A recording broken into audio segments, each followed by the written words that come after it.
మల్లెతీగ గత సంచిక అంటే మార్చి సంచిక కథల సంచిక వచ్చింది. అద్భుతంగా ఈ సంచిక పాఠకుల్ని అలరించింది. పాఠకుల నుంచి విశేషమైనటువంటి ప్రశంసలు వచ్చాయి. ఆ సంచికకు అనుసరణగా మే సంచిక వచ్చింది. ఇందాక మనం కొంతవరకు ఈ సంచిక గురించి అసలు ఎందుకు మల్లెతీగ సాహిత్య సాంస్కృతిక పత్రిక గురించి మాట్లాడుకోవాలంటే ఇది ఈనాటి తరానికి ఒక సాహిత్య వేదికగా ఉంటుంది.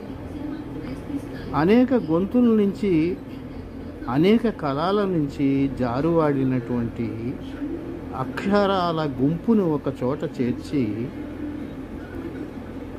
ఏ గొంతుకతో ఆ గొంతుకతో కవితల్ని కథల్ని పలికిస్తుంది.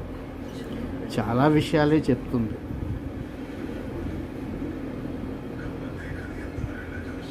కవిత్వం ఒక ఖడ్గచాలనం ఉంటుంది. ఇది కళలు కవనాలు అనే శీర్షికలో మనకి చాలా విశేషాలు చెప్పే రీతిలో ఉంటాయి. నిజానికి దీన్ని డాక్టర్ బీరం సుందర్రావు ప్రముఖ సాహితీవేత్త రాస్తున్నారు. తర్వాత ఇందులో మరొక విశేషం ఏంటంటే ఉడతల బడి.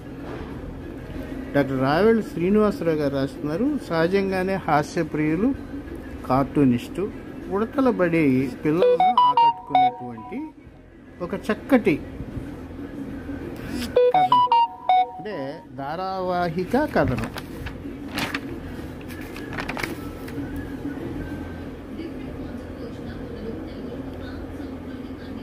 ప్రజాస్వామ్యం రంగులు మారితే అంటూ ప్రశ్నించే మన ఈ తరం గర్వంగా చెప్పుకునేటువంటి నిఖిలేశ్వర్ కవిత్వం ఇందులో కనపడుతుంది.